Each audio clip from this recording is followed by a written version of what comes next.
Cinasas.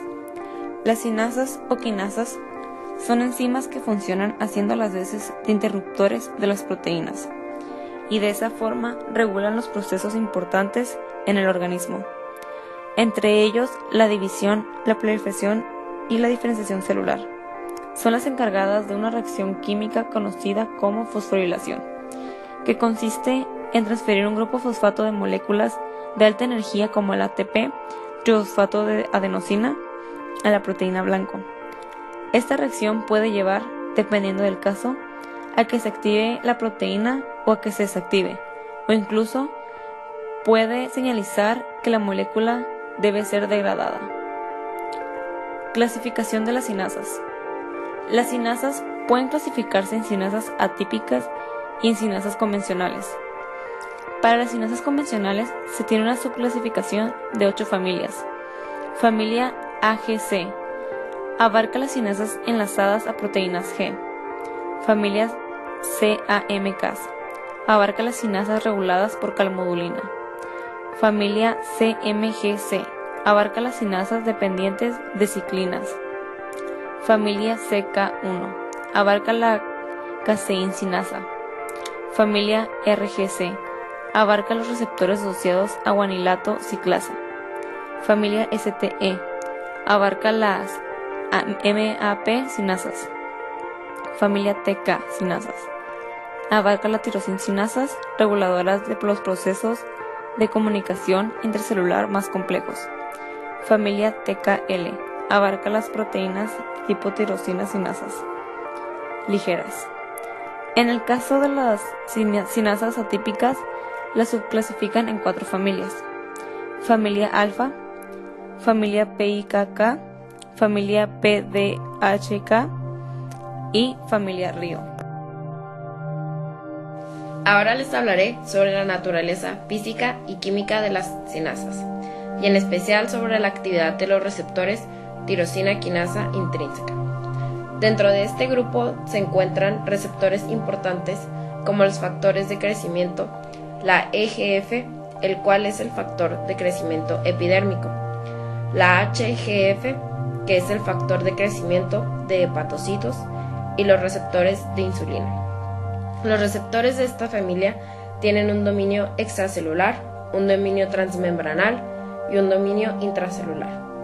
Al dominio extracelular se le une el ligando para que el receptor se dimerice, lo que provoca una autofosforilación de las tirosinas en el dominio intracelular, y así se active la tirosina quinasa, que a su vez va a fosforilar o a mandar la cascada señalizadora a las moléculas efectoras.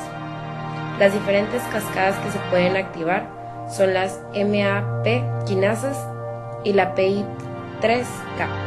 Además de la importancia de las quinasas en la formación de compuestos metabólicamente activos y en la generación de ATP, la fosforilación de enzimas y otras proteínas a través de la acción de las quinasas es un mecanismo general del control metabólico a nivel molecular. La actividad de numerosas enzimas es controlada por modificación covalente basada en la adición o sustracción de grupos fosfatos. Algunas enzimas aumentan su actividad cuando son fosforiladas, mientras que en otras la actividad disminuye.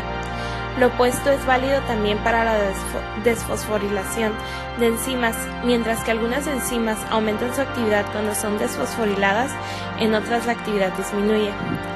La proteína quinasa, que son enzimas que fosforilan proteínas, y la proteína fosfatasa, que son enzimas que liberan fosfatos de las proteínas, son responsables del mantenimiento del equilibrio necesario en numerosos procesos metabólicos. Un ejemplo muy claro de esta interacción puede verse en la regulación del metabolismo del glucógeno. Las proteínas quinasas fosforilasa quinasa y proteína quinasa A provocan la fosforilación de la glucógeno fosforilasa y de la glucógeno sintetasa respectivamente. Como resultado, la actividad de la glucógeno fosforilasa aumenta mientras que la actividad de la glucógeno sintetasa disminuye. El resultado, mayor cantidad de glucosa libre, glucagón y adrenalina desencadenan la activación de estas quinasas. Las fosfatasas provocan la liberación de fosfatos de la glucógeno fosforilasa y de la glucógeno sintetasa. Como consecuencia, la actividad de la glucógeno fosforilasa disminuye y la actividad de la glucógeno sintetasa aumenta. El resultado global, un aumento en la incorporación de glucosa al glucógeno. La insulina en este caso activa a las fosfatasas correspondientes. La enzima tirosinquinasa es parte de una molécula receptor-enzima que es activada por la interacción de algunas hormonas como insulina o factores de crecimiento con la parte de la molécula que actúa como receptor. La enzima entonces autofosforila los residuos de tirosina en la parte enzimática de la molécula, ganando en actividad y fosforilando otras proteínas como la IRSS. Defectos asociados a proteínas sinasas. Entre los principales defectos asociados a las proteínas sinasas se encuentra la deficiencia de piruvato sinasa, siendo este el defecto más frecuente.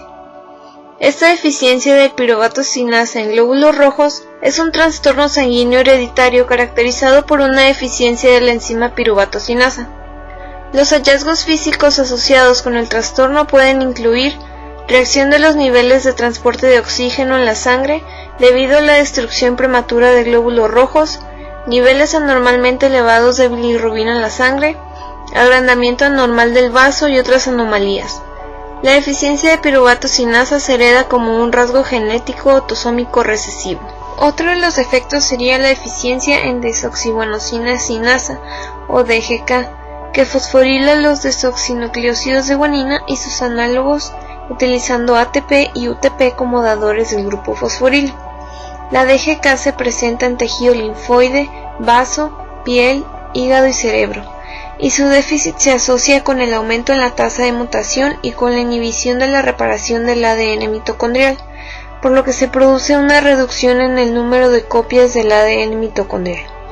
La mayoría de los individuos afectados presentan fallo hepático progresivo y anomalías neurológicas inmediatamente tras el nacimiento. Por último, la deficiencia de adenilato sinasa, también llamada AK, se incluye entre la lista de los defectos asociados. Se trata de una enzima que contribuye a la homeostasis de los nucleótidos de adenina celulares, catalizando la transferencia de un grupo fosfato de un dador de fosfato, que normalmente es el ATP al AMP para dar dos moléculas de ADP. Las AK también están implicadas en la energética celular mediante su regulación de los niveles de ATP, y en los humanos existen 7 isoformas de AK con distinta especificidad de sustrato y localización celular. La deficiencia de la AK en eritrocitos se asocia con distintos grados de anemia hemolítica y en algunos casos con retraso mental y trastorno psicomotor, linfopenia de células T y NK, entre otros.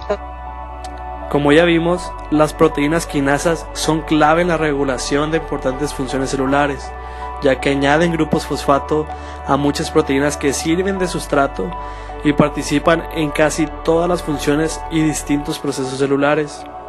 Las quinasas tienen la particularidad de participar y coordinar distintas cascadas de señalización fundamentales para el ciclo celular. Como patologías asociadas a la quinasa podemos encontrar problemas oncológicos en el tejido sanguíneo como una anemia. Un ejemplo de esto último se daría en una deficiencia de piruvato quinasa, que junto con una deficiencia de G6PD constituyen la mayoría de los casos de anemia hemolítica crónica. Otras patologías podrían traer alteraciones neurológicas como un retraso mental, tal es el caso de la enzima fosfoglicerato quinasa, que cabe resaltar que es la única enzima de la ruta glucolítica codificada por un gen localizado en el cromosoma X. Y en sí, las quinasas pueden, si existe una deficiencia o una alteración, pueden traer varios problemas, ya que, como ya lo comentamos y hemos estado viendo, son la base para muchos procesos celulares. Y con esto acabamos lo que es el tema de las quinasas. Gracias por su atención.